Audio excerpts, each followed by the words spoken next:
And welcome to Hannity. So in just a few minutes, Laura Ingraham, Jay Sekulow, Sheriff David Clark will all join us. A lot happening tonight in the news: the repeal and replace bill, the Gorsuch confirmation hearings, and more fallout from James Comey's testimony yesterday. But first, a very important issue that few in the media will ever discuss.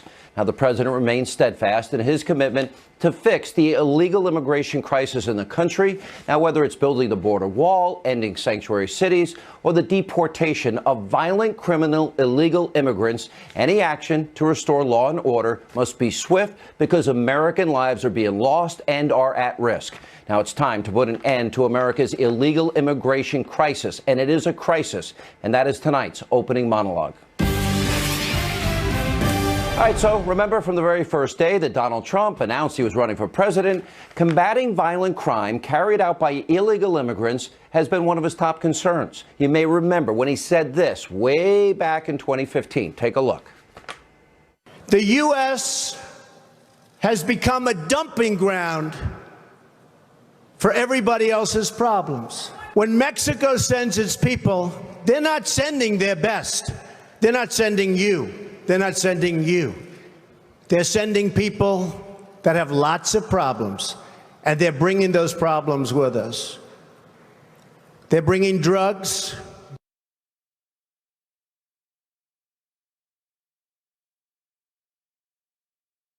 They're bringing crime. They're rapists. And some, I assume, are good people. It's coming from more than Mexico. It's coming from all over South and Latin America, and it's coming probably from the Middle East. All right, following those candid remarks, then candidate Donald Trump, remember, he was mocked, he was ridiculed, he was blasted, he was demeaned by the alt-left propaganda destroy Trump press. Now, here's a small sampling of some of what took place when he said that. When you say that immigrants from Mexico are criminals and rapists, isn't that spreading hate? The things that he considers just blunt talk, it is clearly offensive. I'm outraged, Michaela. I can't understand how is it possible that a presidential candidate for the who wants to be president of the United States can speak and use hate language. The natural reaction is to think he's a clown, let's ignore him. Say something derogatory to a Latino and they accept it. That is the disrespect that the Latino community felt. That's what bubbled up in social media. Now, sadly, despite this outrage from the biased press, well, violent crimes that are carried out by illegal immigrants continue to take place, including just last week when, according to reports, 2 immigrants from Central America, 18-year-old illegal immigrant Henry Sanchez Milian, pictured right there, and 17-year-old Jose Montano, they allegedly brutally raped a 14-year-old girl in a bathroom stall. Now, this was at a high school in Maryland. Now,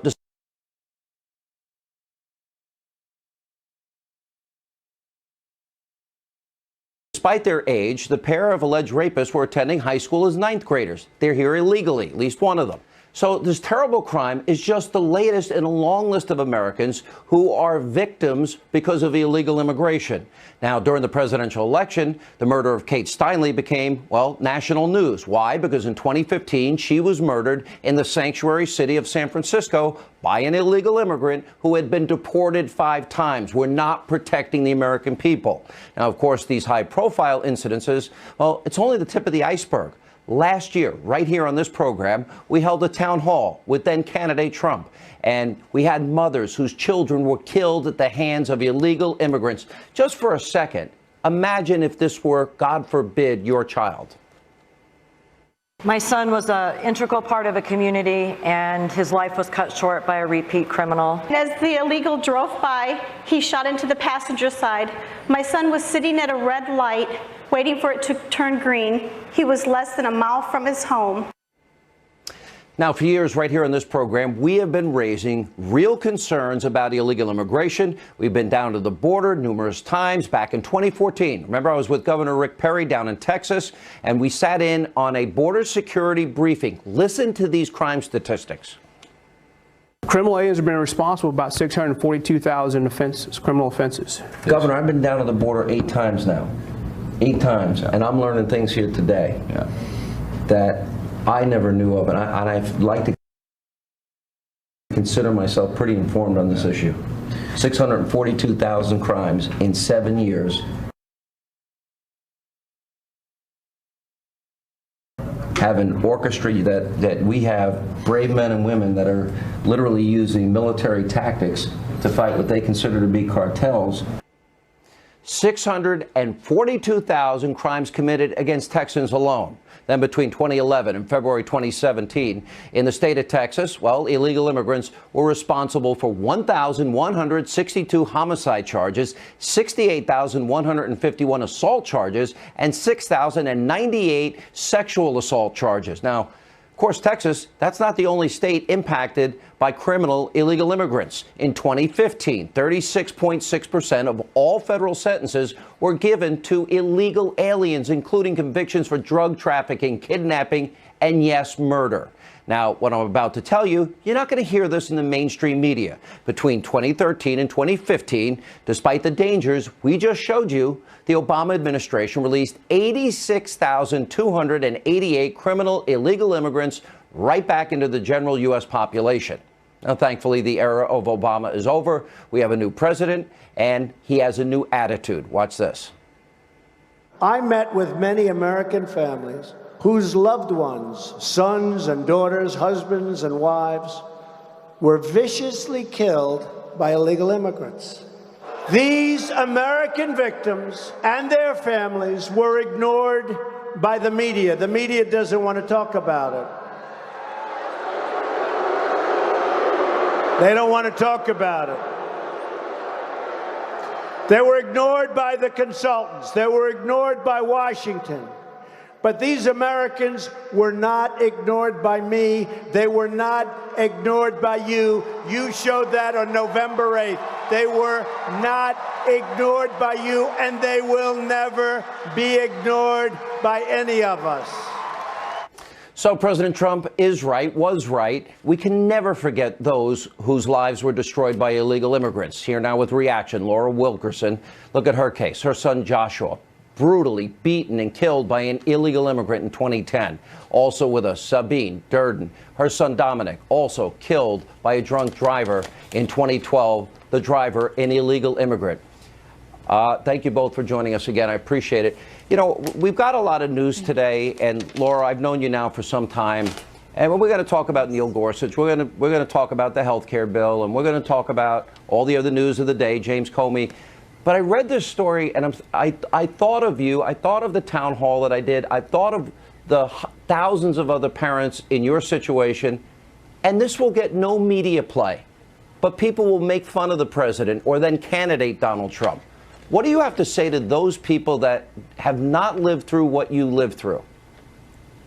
It disgusts me. I'm so disgusted by what I hear about this rape. This poor child of 14 years old is forever scarred. She will be forever live her life here on a different plane. I equate it to like having a stroke and a heart attack at the same time. She's going to have night terrors. She's going to wake up screaming in the middle of the night. She's going to be right back in that cubicle where they raped her. Any time of day or night, it's going to live in her brain for the next couple of years.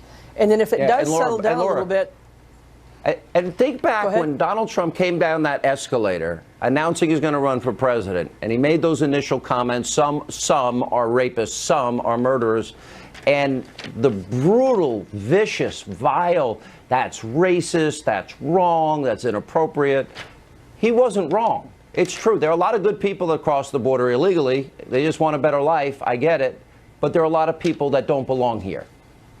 He was not wrong. He was right, exactly right about what he said.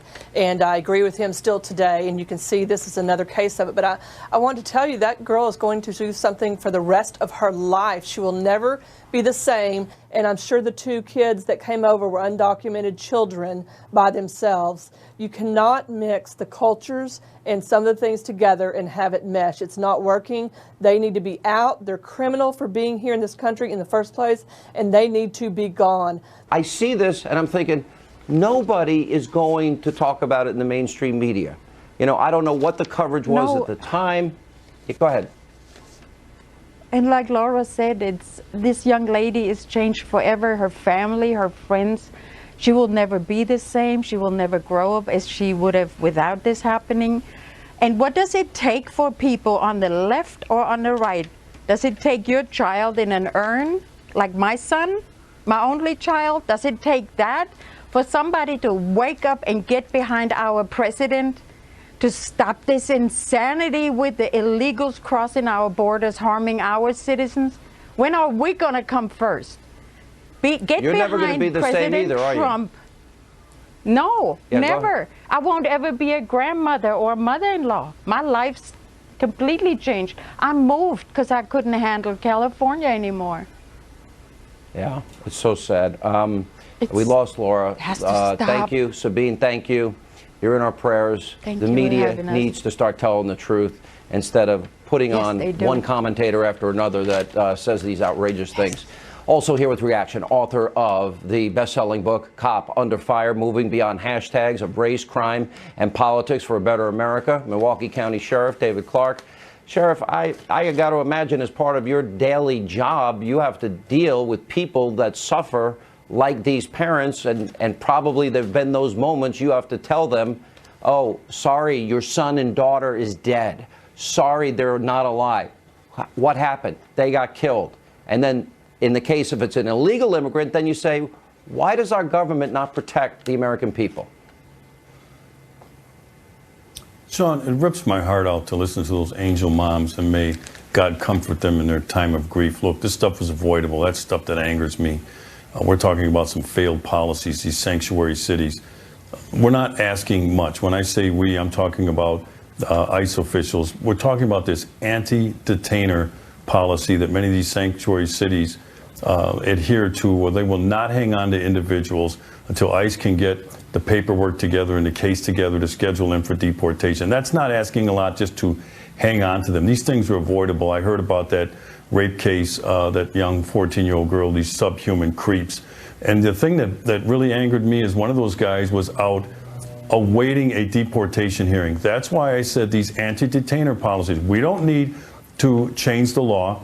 We're not asking local officials, as ICE anyway, is not asking local officials to enforce immigration. They're just asking them to honor a detainer, a lawful piece of paper that says, hold on to this individual until we can get the deportation schedule. These things are killing communities. They're killing cities. It is obviously, it's become a haven for criminal activity, these sanctuary cities. This is going to come to an end. I thank God every day since the November election that Donald Trump is the president of the United States. We are going to get our arms around this thing. I've made it clear I'm going to help him. I've made the application to participate in the 287G program. But even before that, up to this time, through the Obama years, when he suspended the 287G, I have still been working with ICE. And when ICE has given me a detainer for the last 8 years under Obama, I have honored that detainer. These guys are career criminals. You put them back out. You mentioned Kate Steinle, only to go out and re-victimize other people. I don't know how any law enforcement official or public official, a mayor or governor, can sit back with a straight face and say our communities are stronger because of illegal immigration. These two moms that you just talked to, their state failed them, their local community failed them. But we're going to do everything that we can to make sure that not too many more people have to go through what they're suffering right now. All right, Sheriff, good to hear your insight on this. Really appreciate it. And been putting aside the trillions of dollars on healthcare costs, criminal justice system, the educational system. Just imagine for 1 second if that's your son or daughter.